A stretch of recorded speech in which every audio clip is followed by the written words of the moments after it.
For millennia, the Western Abenaki people have called this land home. They have loved and cared for this land. We now have the privilege of gathering here as a religious community. Let us do so, honoring the legacy of love and stewardship. Good morning. Good morning. My name is Jim Finney. My pronouns are he, him, and I am today's worship associate. On behalf of the entire worship team, it's my pleasure to welcome all of you. Whether you're here in the sanctuary or joining us via the live stream, we deeply appreciate your presence and fellowship this morning. Since 1864, the Unitarian Church of Montpelier has been a sanctuary for those seeking spiritual sustenance, as well as peace and justice in the world. With you, we continue today on that path. It's always a pleasure to have newcomers and guests join us for worship. If this is your first or second time visiting and you wish to do so, we invite you to stand or wave your hand so we can offer you a special welcome.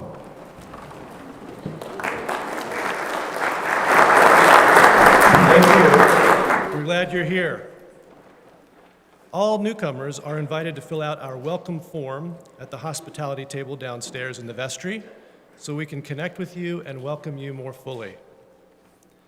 Now, we can all join in the welcoming by taking a few minutes to turn to your neighbor in the pews and share a few words of greeting.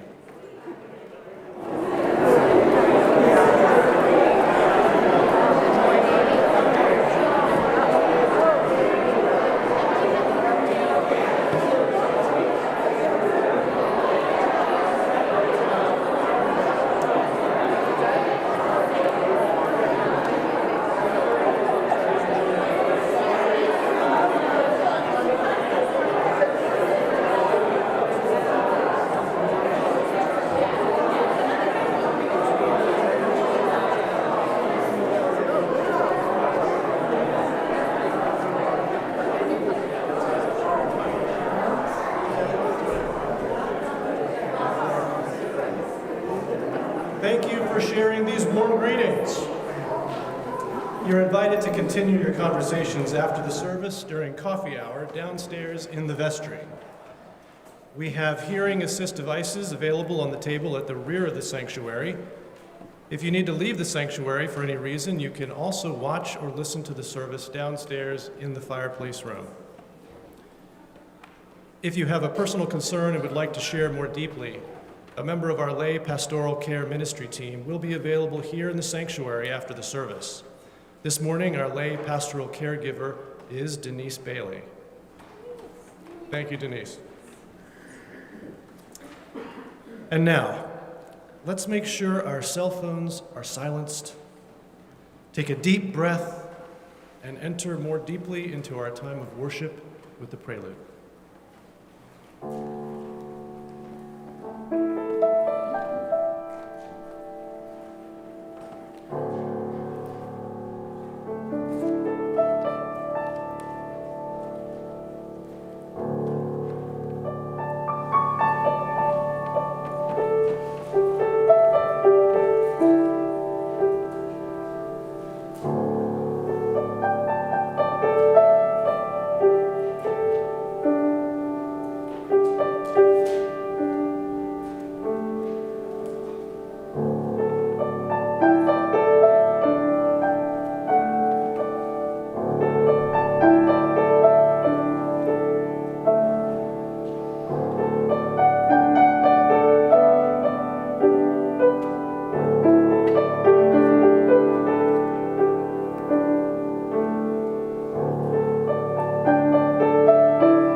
We come from a people bound for freedom, determined to loosen the fetters of orthodoxy.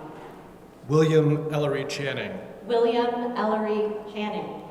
Declared reason and conscience as our guides. John Murray. John Murray. Survived a shipwreck and preached a gospel of love. Eli Bilal. Eli Ballou.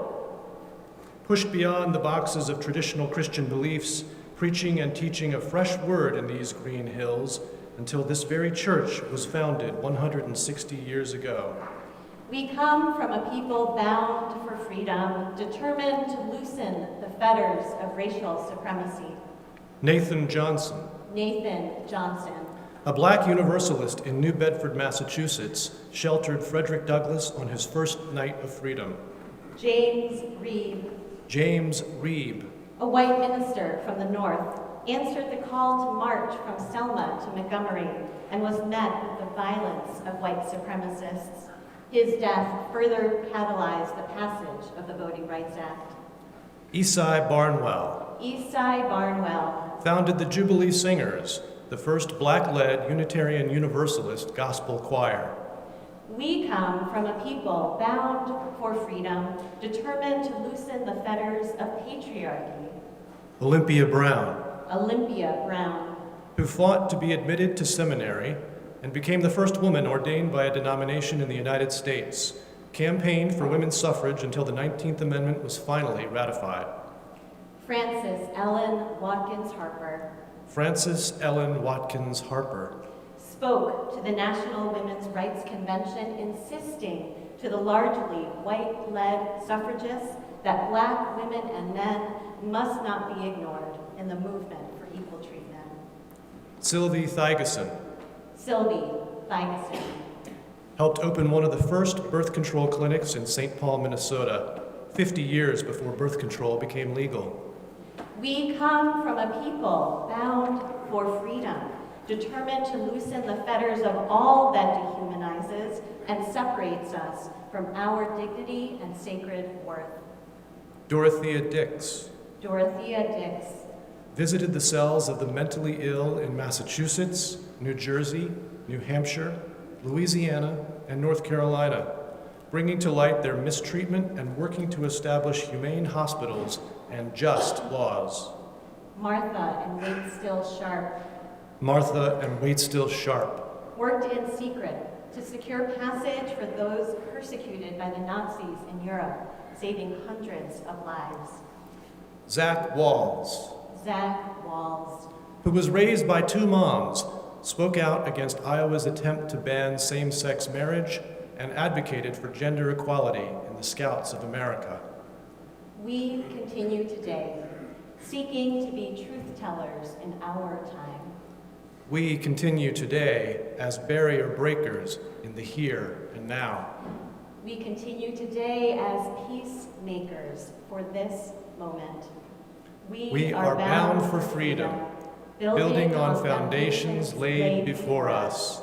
Let us give thanks. And please rise in body or spirit for opening hymn. For all the saints, it's number 103 in the grade.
We now light the chalice, symbol of our Unitarian Universalist faith.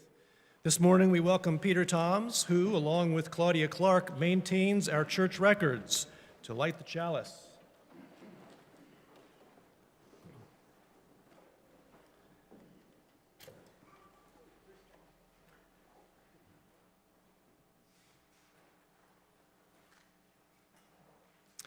We light our chalice this morning with words by Pat Uribe Lichty. Our chalice is a reminder that in hard times, our ancestors in faith acted with courage to bring hope and safety, to bring life itself to threatened people. We light it today as a reminder of who we are called to be in a world still dangerous and despairing. With courage and faith, we bring ourselves to the work before us. Now let us join in our voices in saying these words of affirmation, adapted from L. Griswold Williams. Love is the doctrine of this church. The quest for truth is its sacrament, and service is its prayer. To dwell together in peace, to seek knowledge and freedom, to serve human need, to the end that all souls shall grow into harmony with the divine. Thus do we covenant.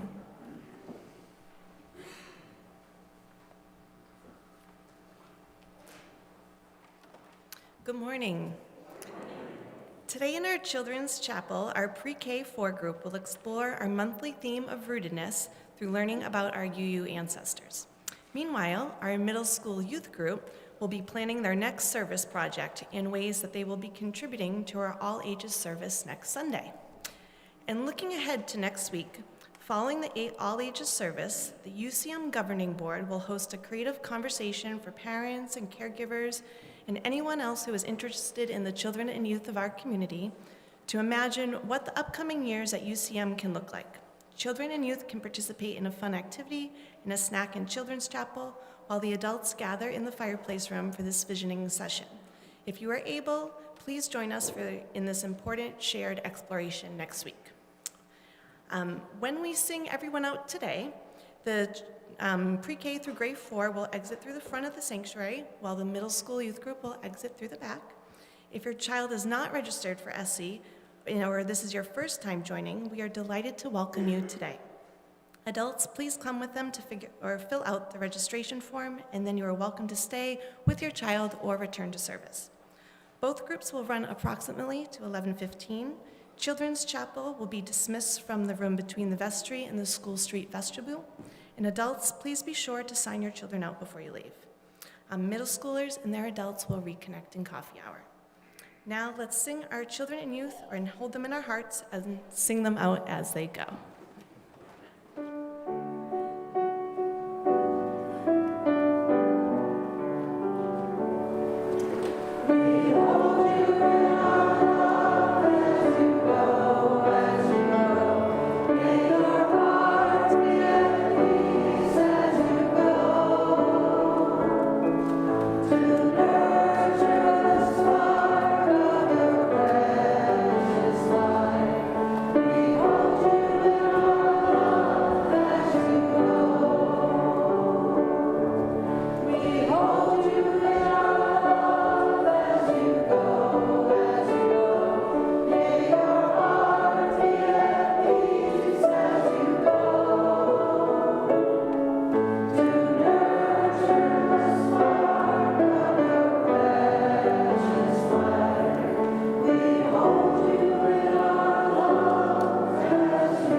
It's a joy to be such a part of an engaged community. For a comprehensive listing of church news and upcoming events, please consult the weekly e-news published each Friday morning. And at this time, I'd like to invite Elaine Ball, our Congregational Life Coordinator, to the pulpit for a brief announcement.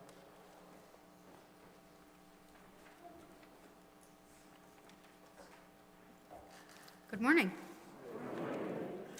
I'm Elaine. My pronouns are she and they. And after the fireplace room, After the service today, in the fireplace room, I'll be leading a brief introduction to our pathways to membership. And how might you know if this is a chat you might like to attend? Maybe you've been wondering, what do Unitarian Universalists believe anyway? Or, I've been a UU for decades and I just moved here. Can I join? Or, I had never stepped foot in a church before coming here. A friend said I'd like it, and I do. I'm not sure I'd like to join now, but maybe once I'm a bit more settled. If any of these thoughts have crossed your mind, or if you're just curious about what membership means here at UCM, please stop by. And anyone is also welcome to stop by at noon when I'll be leading a tour of the building. So if you want to learn more about the stage in the vestry or the bell tower or the organ, you're welcome to join us at noon. Finally, if you have already been traveling along this pathway towards membership and you're feeling ready to join this fall, stop by the welcome table today. It's the deadline to RSVP for New Member Sunday next week. And whether you're here today for the first time or you're a longtime member or friend, welcome. We're so glad you're here.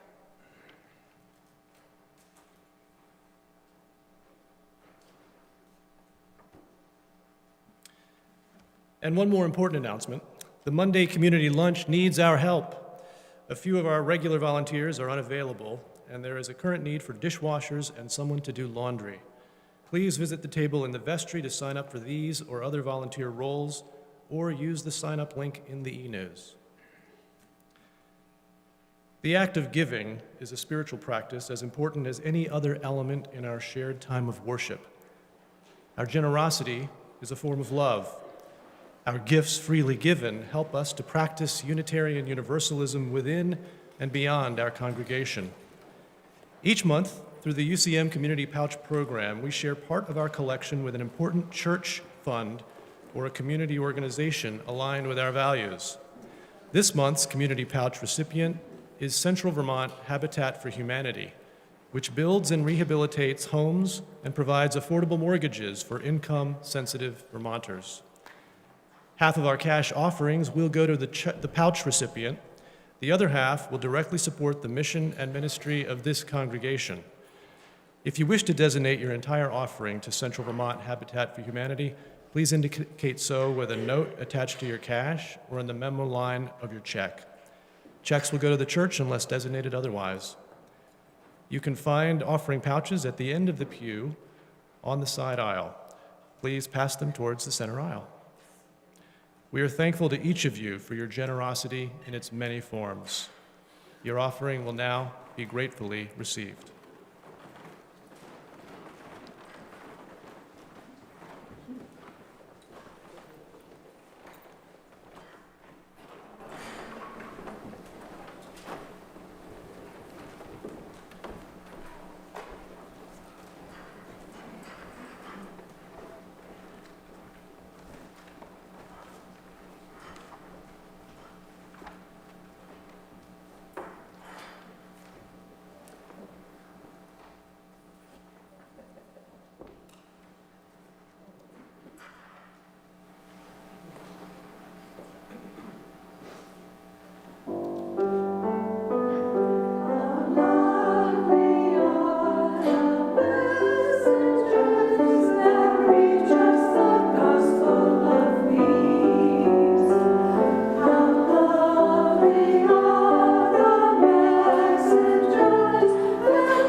In our community of care and belonging, we hold one another with love in times of joy and in times of sorrow.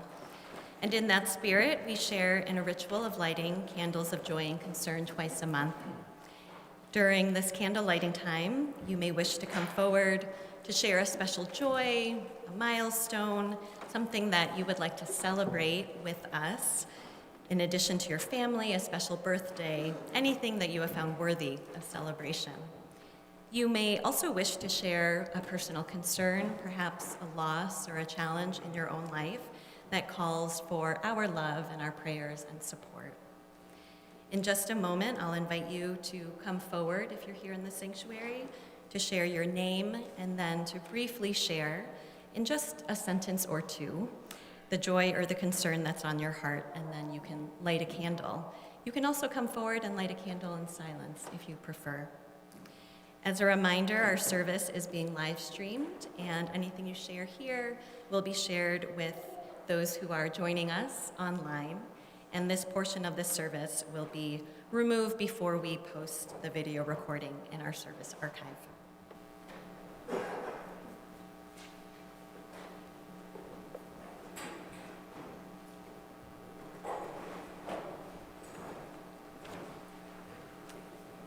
Each Sunday, we offer one another our presence and our stillness in a time of meditation and prayer. We dedicate a few moments to allow ourselves to be fully present to this space, to one another, and most especially to ourselves. We acknowledge that we come here this morning with our hearts full. Perhaps full of joy, at least in this moment. Perhaps full of sorrow, at least in this moment. So let us take a moment to honor all that we bring with us on our hearts this morning, knowing that we are held in love by one another, by a bigger love beyond our understanding, no matter where we are on this journey. And I invite you into a meditation practice developed by the Reverend Cameron Trimble. First, we plant our feet, sitting or standing, just feeling that your feet firmly on the ground. Closing your eyes if it feels safe and comfortable to do so. And breathing with intention. 5 slow breaths. With each inhale, imagine drawing strength from the earth beneath you. And with each exhale, release tension, fear, and overwhelm. Inhale. Exhale. Inhale. Exhale. In. Out. In. Out. In. And out. And as you continue breathing, you might repeat quietly to yourself, I am steady, I am clear, I am not alone. I am steady, I am clear, I am not alone. Let this mantra anchor you, reminding you that resilience begins within.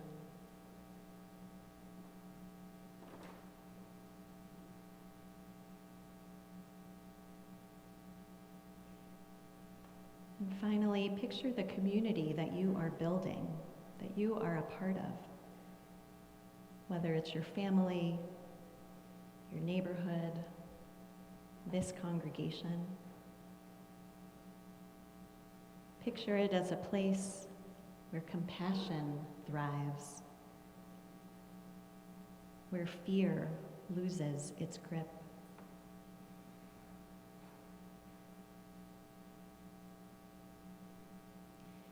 Holding these visions for compassion and feeling ourselves rooted together, let us share in a time of quiet meditation.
This reading is by Charles Ballantyne, a member of this congregation for many years in the past.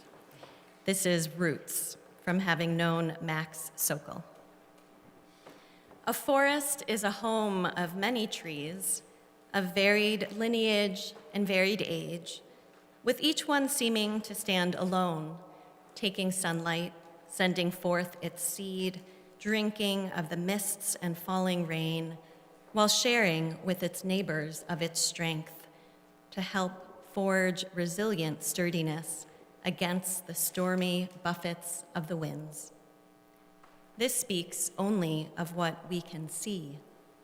The true life of the forest lies beneath, where vital energies gleaned from above are turned to ever-growing strength of root that reaches out with tendrils that entwine with tendrils of the roots of other trees and form a vast mosaic of a world where old and young so interweave their lives that agelessness becomes the way of things, each giving to the other of itself until the old, fully mended with the young, can shed the husk that rose above the soil and rest throughout the roots as part of life.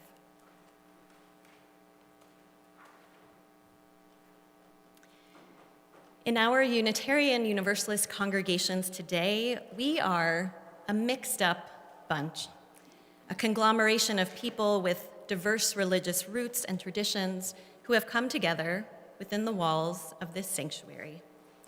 We are people of Jewish ancestry, we are ex-Catholics, we are former Episcopalians, Presbyterians, Methodists. We are people with no religious background or neither Jewish nor Christian background. And for a small segment of us, our religious roots are Unitarian or Universalist or Unitarian Universalist. How we have arrived here as a pluralistic, religiously and culturally inclusive congregation begins many, many years ago, years even before our church founders came together to formally establish this congregation. In our new UU classes, which I know some of you have participated in, I usually begin presenting the history of Unitarian Universalism by showing everyone an image of a big tree with a sturdy trunk and many different branches. And at the base of the trunk is Judaism and Jesus of Nazareth, that Palestinian Jew whose teachings spurred a new religion. And as you go up the trunk, you find the Roman Catholic Church, and then diverging limbs start appearing at the beginning of the Protestant Reformation. And then things start getting very interesting, with branches shooting off of other branches. And off one of those branches, you will find Unitarianism and Universalism, not too far from the Congregationalists and the Baptists, who share a limb to the trunk. This year of 2025 has been a significant one for the Unitarian branch of our religious tradition.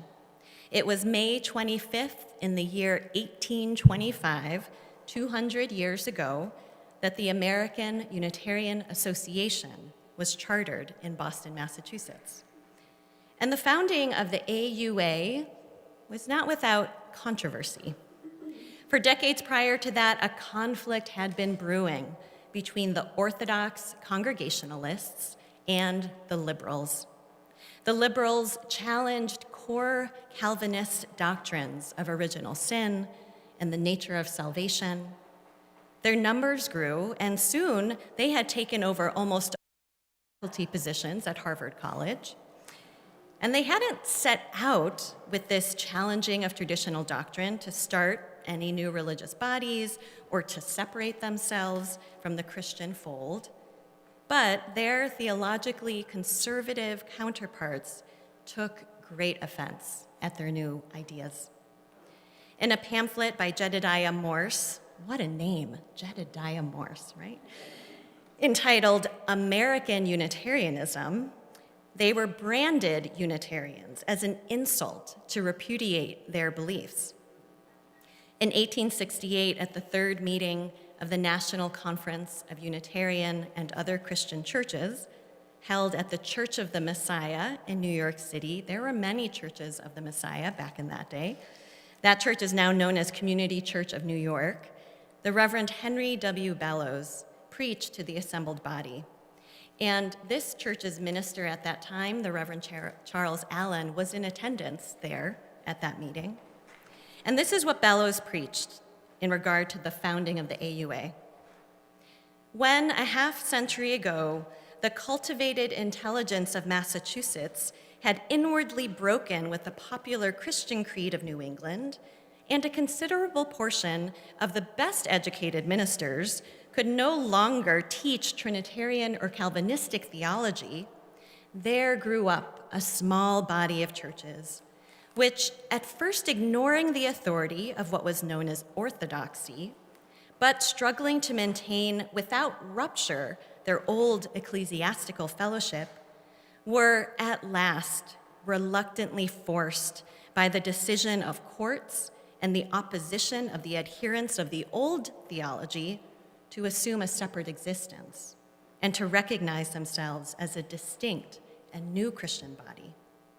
After struggling long against any theological description or name, and against all proselytizing or denominational ambitions or methods, with the strongest antipathy to anything in the shape of a creed, they gradually and of necessity drifted into a loose organization, accepted a name, and began to recognize the duty and value of mild missionary measures.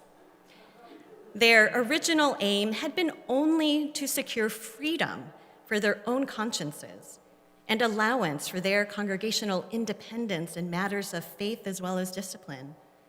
It was the necessary consequence of their silent defection to arouse controversial discussion, to compel orthodoxy to draw its own lines more distinctly, and to define them out of its communion. Thus, their position was cleared and bounded for them rather by the exclusion of their orthodox opponents than by any limitations or definitions of their own.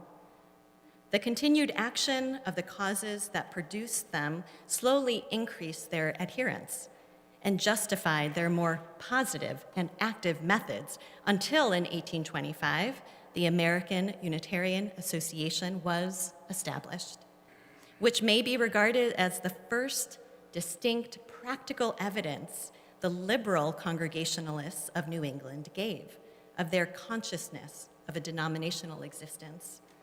At any rate, their first open appeal to the public in that character.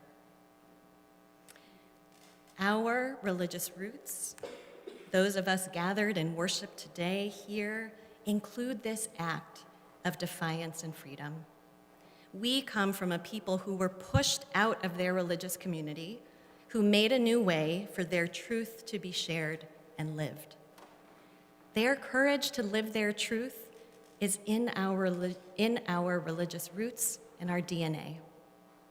It is evident in the leadership of people like Theodore Parker, a Unitarian minister who preached to crowds of thousands in the Melodeon in Boston in the mid-19th century. His radical abolitionist stances got him barred from preaching, even at other Unitarian pulpits. Parker declared slavery, quote, the greatest national sin, and called for non-compliance with the fugitive slave law.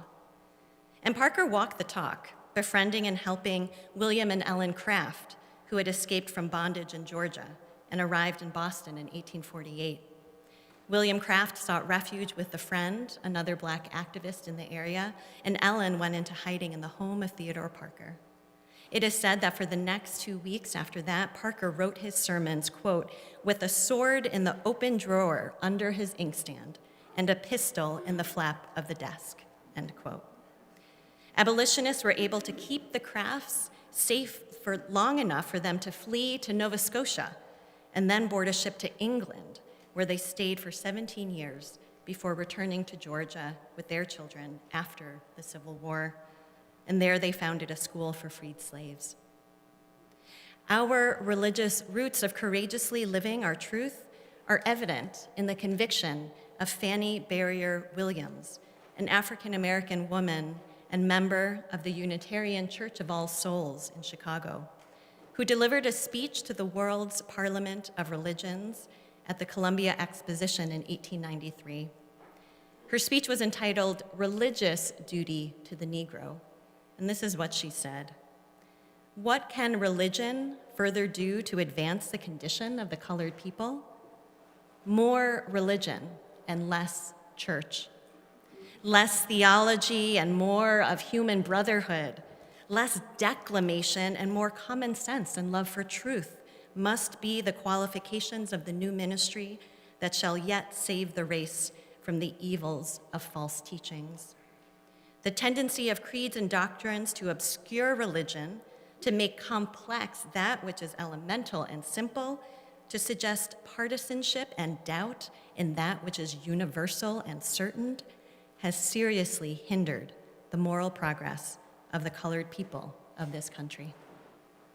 Williams also brought her Unitarian values into community reform efforts and her work building the Black Women's Club movement in Chicago and across the country. Our religious roots of courageously living our truth are evident in the ministry of John Haynes Holmes, who in 1917 delivered to the General Conference of Unitarian and other Christian churches at their annual meeting a report on the differing and the varied attitudes maintained by Unitarians towards the war, that is World War I. Holmes identified himself as part of a small minority of pacifists who were opposed not just to that war, but to war in general. That report that Holmes delivered outraged the president of the conference. And do you know who that was? Former US President William Howard Taft. Taft at that meeting made a motion of resolution stating that the conference believed that the war must be carried to a successful issue to stamp out militarism in the world, and that the conference approved of the measures of President Wilson and Congress to carry on the war. That resolution passed with a vote of 236 in favor and only 9 opposed. Over the next few months after that meeting, the board of the AUA voted to deny aid to congregations with ministers that did not support the war. Many of those Unitarian ministers who had taken pacifist positions to the war lost their pulpits.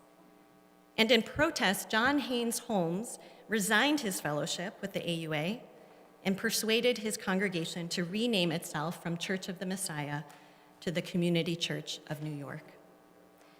20 years later, the AUA got a grip, recanted its denial of aid to congregations with ministers who did not support the war, but it would take many more decades after that for John Haynes Holmes to return to the AUA. Our religious roots of courageously living our truth are evident in the actions of Martha and Waitstill Sharp, who saved hundreds of lives during the rise of Hitler and the Nazi regime. Waitstill Sharp was a Unitarian minister in Massachusetts, and Martha was a social worker. They were asked by leadership of the association to go to Europe to aid the Unitarian Church in Prague, which had become a stronghold of dissent and resistance. And once there, the Sharps quickly realized that they had much more to do than just provide material aid to people. They were called to help people escape. They used their connections in London and Paris and the United States to secure visas and arrange housing and jobs for refugees. Martha personally escorted groups across the border, using her American passport as cover, while Waitstill Sharp devised financial networks, you might call it ethical money laundering, to ensure that refugees had access to funds once they fled. When the Gestapo closed in, the Sharps narrowly escaped and returned to the United States just as World War II broke out. Their work, however, wasn't finished. Less than a year later, the president of the American Unitarian Association asked them to establish a mission in Europe under the newly formed Unitarian Service Committee, continuing their life-saving efforts. It is hard for me to imagine answering the call that the Sharps did in 1939, or taking the risks that Theodore Parker did to hide people who were sought out by the law enforcement agents of his day. These religious ancestors were extraordinary in so many ways. And yet I know that that same impulse to recognize the world beyond themselves, to respond with humility and conviction to those needs, that resides in each of us. It is the impulse to respond to the humanity of another with gentleness and welcome, and with fierce protection and love. On one rescue mission, Waitstill Sharp was asked why he was doing what he was doing. And he replied, "I'm not a saint. I'm capable of any of the many sins of human nature, but I believe the will of God is to be interpreted by the liberty of the human spirit." The liberty of the human spirit has nurtured the roots of our religious movement and has grown up through many generations and is still alive in each of us and in this gathered community today. Preaching before the Unitarian Universalist Association General Assembly this past June, the Reverend Dr. Nicole Kirk said, "Looking back at what happened 200 years ago, when Jedediah Morse tried to brand the liberals as heretics and isolate them, something remarkable happened. Instead of scattering in fear like leaves before the storm, they planted seeds that would grow into strong sequoias. They did not retreat. They advanced, and they consolidated their resistance. They organized. They created periodicals to carry their new theology across the land. They established clubs where like-minded individuals could meet and create caring communities. They sent ministers at large into the city streets to serve the forgotten and the forsaken. They did not wait for permission. They decided they could not wait any longer, and they took it upon themselves to create the American Unitarian Association. And when they accomplished this, they went from defense to offense, reaction to creation. This pattern is written in our spiritual DNA. The same fire that burned in their hearts burns in ours today. They are all around us. The same courage that moved them to action calls to us now. We are not here by accident. We are the living legacy of those who refused to be silent, refused to be diminished, refused to surrender their liberation and the liberation of others. The future is calling us now. This legacy is ours to live. Our roots are strong. May we continue growing from them, giving one another strength and courage in the work that is now ours to do. So may it be.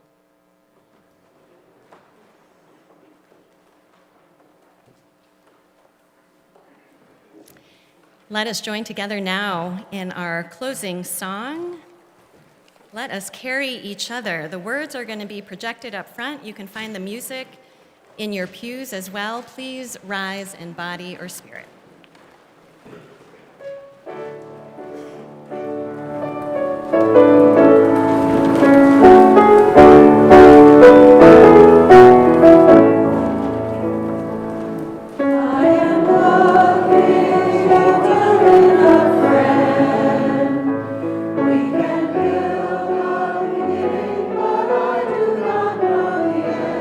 I am scared of breaking when I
service to a close, we extinguish the chalice and carry within each of us its healing flame, the warmth of community, and the spark of hope into the days and the week ahead. Please join now in our unison mission statement. We welcome all as we build a loving community to nurture each person's spiritual journey, serve community, and protect the earth, our home. Mindful of our highest aspirations, bound by common faith and purpose, and yet beginning with ourselves as we are, let us take one more step together in our unending quest for dignity, justice, and love. And we conclude our service with the postlude.